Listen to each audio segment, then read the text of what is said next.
जो लिखित मिला है उसी पर विश्वास करना है दोस्तों, उसी का वैल्यू है। दोस्तों, झारखंड सहायक अध्यापक संघर्ष मोर्चा के बीच सरकार और उनके प्रतिनिधियों के बीच समझौता हुई थी। समझौता का पत्र जारी हो चुका है और इस पत्र में हम लोग देखेंगे कि ईपीएफ पर क्या फैसला लिया गया, अनुकंपा पर क्या फैसला लिया गया, समतुल्य मानदेय मिला कि नहीं, उस पर क्या निर्णय लिया गया, वो भी देखेंगे। जेटेट के बराबर सीटेट हुआ या नहीं, पत्र में देखेंगे कि जेटेट के बराबर सीटेट का दर्जा प्राप्त हुआ। आकलन पर क्या निर्णय लिया गया, आकलन में जो त्रुटि सुधार होना था वो होगा कि नहीं, कल्याण कोष पर क्या निर्णय लिया गया, इत्यादि पर चर्चा करेंगे। जो लिखित मिला है उसी पर विश्वास करना है दोस्तों, उसी का वैल्यू है। तो आइए इस पत्र के माध्यम से हम आपको बता रहे हैं। यदि हमारे चैनल पर आप लोग नए हैं तो हमारे चैनल को सब्सक्राइब जरूर कीजिए। तो सभी को जोहार। आइए, झारखंड सरकार और पारा शिक्षकों के बीच समझौता हुआ और समझौता का जो तारीख था वो 28/8/2024 था।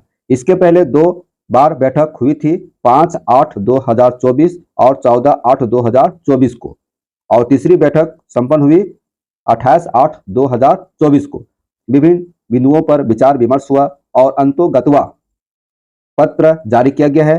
बैठक की कार्यवाही का निर्णय, ठीक है, जैसे ईपीएफ की सुविधा प्रदान करने के संबंध में क्या चर्चा हुई, इस पर चर्चा करेंगे। फिर दूसरा पॉइंट देखिए, सहायक आचार्य के वेतन के समतुल्य मानदेय के संबंध में क्या बात हुई, क्या निर्णय लिया गया, इस पर चर्चा करेंगे। अनुकंपा का लाभ किस तरह से दिया जाएगा, अनुकंपा का लाभ कैसे मिलेगा, इस पर चर्चा करेंगे। सेवा शर्त नियमावली 2021 की कंडिका 10 में क्या संशोधन करने की बात कही गई है, इस पर चर्चा करेंगे। सी टेट उत्तीर्ण सहायक अध्यापकों के संबंध में क्या चर्चा हुई, इस पर चर्चा करेंगे। तो दोस्तों, इस तरह से विभिन्न बिंदुओं पर निर्णय लिया गया है, उस पर हम बारीकी से चर्चा करने वाले हैं। थोड़ा वीडियो लंबा होगा लेकिन अच्छा होगा, आपके लिए लेटेस्ट होगा। देखिए, आकलन परीक्षा से संबंधित झारखंड सरकार के द्वारा क्या निर्णय लिया गया है, इस पर चर्चा करेंगे। शहरी क्षेत्र के सहायक अध्यापकों के प्रति क्या निर्णय लिया गया है। तो दोस्तों, हमारे चैनल पर बने रहेंगे, डटे रहेंगे।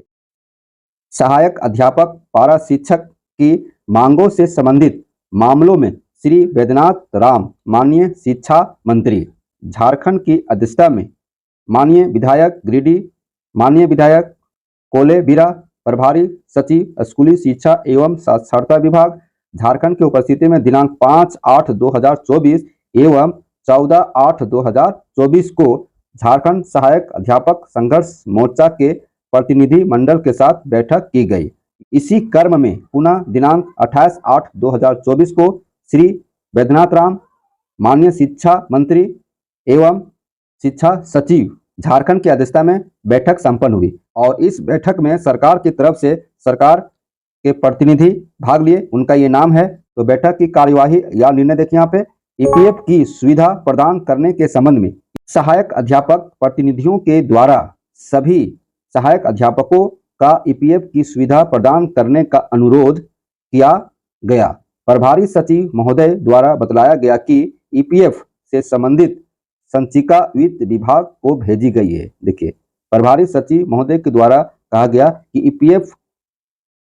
ईपीएफ से संबंधित संचिका वित्त विभाग को भेजी गई है। बहुत बड़ी बात है, वित्त विभाग को भेजी गई है, मतलब वित्त विभाग पैसे की मालिक के पास भेजा गया है।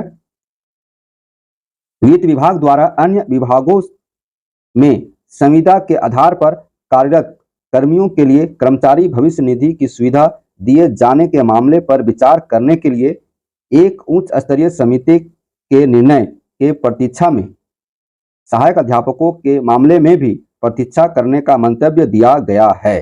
अब निर्णय की बात कर रहे हैं तो निर्णय ईपीएफ पर क्या हुआ कि राज्य के सभी सहायक अध्यापकों को ईपीएफ की सुविधा प्रदान करने पर सहमति बनी।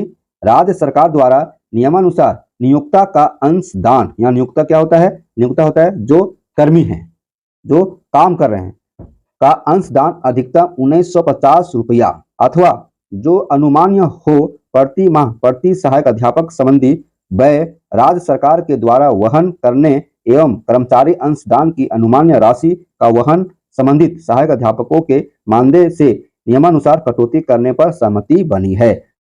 तो सहायक आचार्य के वेतनमान के समतुल्य मानदेय के संबंध में क्या कहा गया है, इसको देखिए।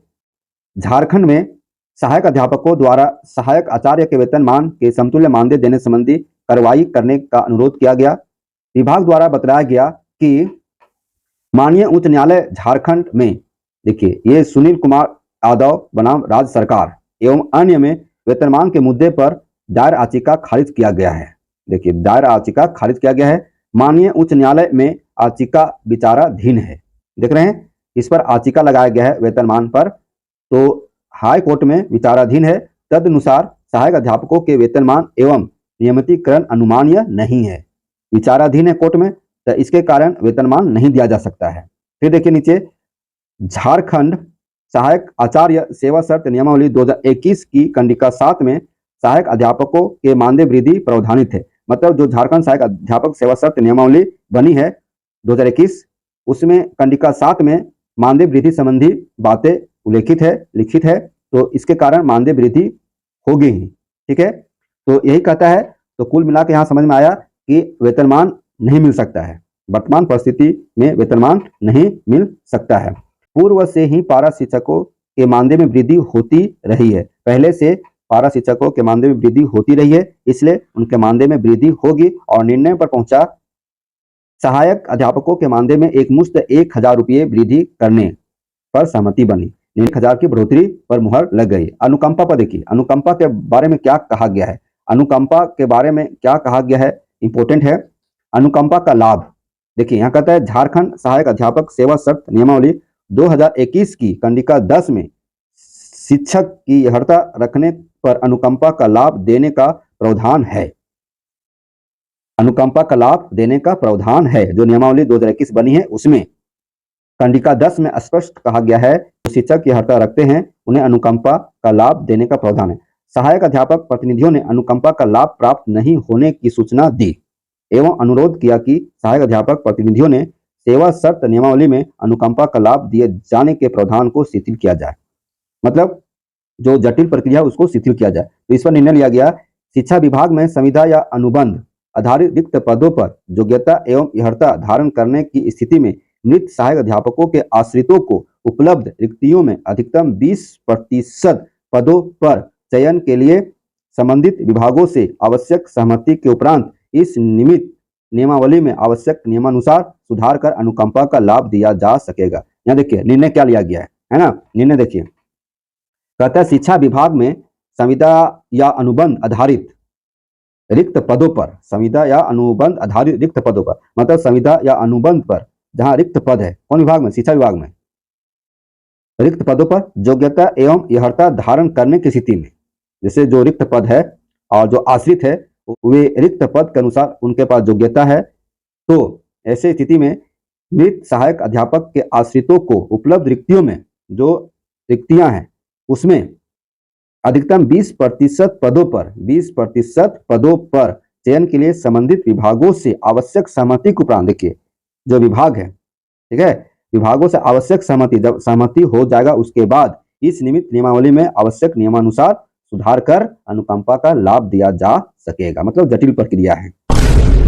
सीटेट के बारे में क्या कहा गया, जो सीटेट पास हैं उनके बारे में क्या कहा गया वो भी देखिए। सीटेट उत्तीर्ण सहायक अध्यापक के संबंध में, ठीक है, थोड़ा वीडियो लंबा हो रहा है, घबराइएगा नहीं। सहायक अध्यापकों द्वारा बिहार सरकार के नियोजित शिक्षकों की तरह सीटेट उत्तीर्ण सहायक अध्यापकों को टेट के समतुल्य लाभ देने का अनुरोध किया गया। बैठक में सहायक अध्यापकों के द्वारा कहा गया कि जिस प्रकार बिहार में नियोजित शिक्षकों की तरह सीटेट वहां पर वैल्यू है, उसी तरह से यहाँ पर दिया जाए। इस पर देखिए क्या कहा गया है। माननीय उच्च न्यायालय झारखंड में दायर वाद, देखिए ये आपका है ना, याचिका है, इस पर कुछ बातें हुई है जिसमें सीटेट उत्तीर्ण अभ्यर्थियों को जेटेट की परीक्षा में उत्तीर्णता आवश्यक होगी। उक्त के आलोक में सहायक आचार्य संवर्ग नियमावली तृतीय संशोधन 2024 अधिसूचना, देखिए संख्या यह है अधिसूचना संख्या, और दिनांक 29/1/2024 की कंडिका 6 एवं 7 में यह प्रावधान है कि राष्ट्रीय अध्यापक शिक्षा परिषद द्वारा निरूपित मार्गदर्शन सिद्धांतों के अधीन कक्षा 1 से 5 अथवा कक्षा 6 से 8 के लिए आयोजित केंद्रीय शिक्षक पात्रता परीक्षा में उत्तीर्ण अथवा झारखंड के पड़ोसी राज्यों द्वारा आयोजित शिक्षक पात्रता परीक्षा में उत्तीर्ण हो सहायक आचार्य के पद पर नियुक्ति प्रक्रिया में इस शर्त के साथ शामिल किया जाता है कि नियुक्ति के पश्चात 3 वर्ष के अंदर एवं पहले उपलब्ध अवसर में शिक्षक पात्रता परीक्षा जेटेट उत्तीर्ण करना अनिवार्य होगा।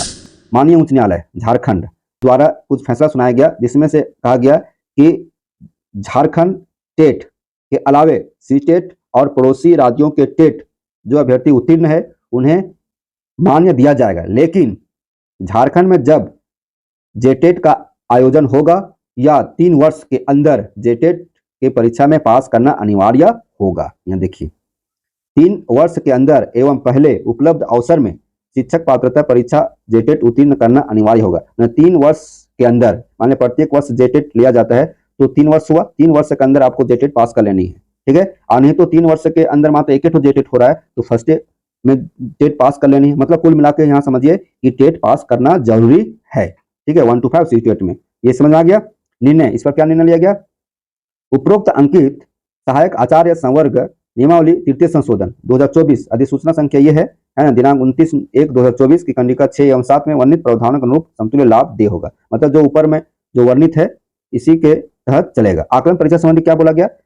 आकलन सहायक अध्यापक प्रतिनिधि मंडल द्वारा आकलन परीक्षा में 34.67 ठीक है प्रतिशत है, फिर है 39.33% को सफल घोषित करने का अनुरोध किया गया। सहायक अध्यापक प्रतिनिधि मंडल के द्वारा 34.67 और 39.33% को सफल घोषित करने का अनुरोध किया गया। सहायक अध्यापकों ने 5 प्रश्नों पर आपत्ति किया। इस पर क्या निर्णय लिया गया? देखिए इस संदर्भ में माननीय विभागीय मंत्री के साथ झारखंड अधिविद्य परिषद के अध्यक्ष के साथ विभागीय बैठक की जाएगी। इस पर अभी कोई ठोस निर्णय नहीं लिया गया है। विभागीय बैठक की जाएगी मतलब जैक के साथ बैठक किया जाएगा। बैठक के बाद जो निर्णय लिया जाएगा उस पर बातें होगी। शहरी क्षेत्र में सहायक अध्यापकों हेतु प्रशासनिक सह अनुशासनिक प्राधिकार का गठन। इसका देखिए शहरी क्षेत्र में झारखंड सहायक अध्यापक प्रतिनिधियों द्वारा शहरी क्षेत्र में कार्यरत सहायक अध्यापकों को वार्षिक मानदेय वृद्धि 4% का लाभ देने का अनुरोध किया गया है। विभाग द्वारा बतलाया गया कि झारखंड सहायक अध्यापक सेवा शर्त नियमावली 2021 में मानदेय में 4% वार्षिक बढ़ोतरी के लिए प्रखंड एवं पंचायत स्तरीय प्रशासनिक सह अनुशासनिक प्राधिकार से सेवा संपुष्टि का प्रावधान है, ठीक है। शहरी क्षेत्र के सहायक अध्यापकों हेतु प्रशासनिक सह अनुशासनिक प्राधिकार का प्रावधान झारखंड सहायक अध्यापक सेवा शर्त नियमावली 2021 में नहीं है, ठीक है। उन्हें शहरी क्षेत्र के लिए उसमें नहीं था जबकि ग्रामीण क्षेत्र के लिए था। तो इस पर निर्णय लिया गया कि शहरी क्षेत्र के सहायक अध्यापकों हेतु प्रशासनिक सह अनुशासनिक प्राधिकार के प्रावधान को मंत्री परिषद की स्वीकृति हेतु भेजी गई है। देखिए मंत्री परिषद की स्वीकृति हेतु भेजी गई है। मंत्रिमंडल की स्वीकृति के बाद अग्रतर कार्रवाई नियमानुसार की जा सकेगी। मंत्रिमंडल का बैठक हुआ और उस बैठक में पास भी हो गया, अब उनको इसका लाभ मिलेगा, ठीक है। और आगे देखिए दोस्तों, वीडियो तो लंबा हो रहा है। कल्याण कोष के संबंध में देखिए, कल्याण कोष हेतु निर्देशक झारखंड शिक्षा परियोजना परिषद के साथ सहायक अध्यापकों की अलग से बैठक की सहमति बनी है, ठीक है। कल्याण कोष पर अलग से बैठक की सहमति बनी है। फिर देखिए सहायक आचार्य की पदों पर होने वाले नियुक्तियों में अनुभव प्रमाण पत्र कक्षा 1 से 5 एवं कक्षा 6 से 8 अलग अलग निर्गत नहीं किया जाएगा। मतलब 1 to 5 और 3 to 8 का अनुभव प्रमाण पत्र अलग अलग नहीं होगा। इस पॉइंट के आगे सहायक अध्यापकों के मानदेय 4% वार्षिक वृद्धि हेतु प्रति वर्ष सेवा संपुष्टि नहीं कराने संबंधी निर्देश झारखंड शिक्षा परियोजना परिषद के स्तर से यथाशीघ्र निर्गत की जाएगी, जो निर्गत हो चुका है। दोस्तों 4% वार्षिक वृद्धि हेतु पत्र जारी कर दिया गया है। इस पर हम वीडियो बनाए हैं, आप हमारे प्लेलिस्ट में जाकर वीडियो देख सकते हैं।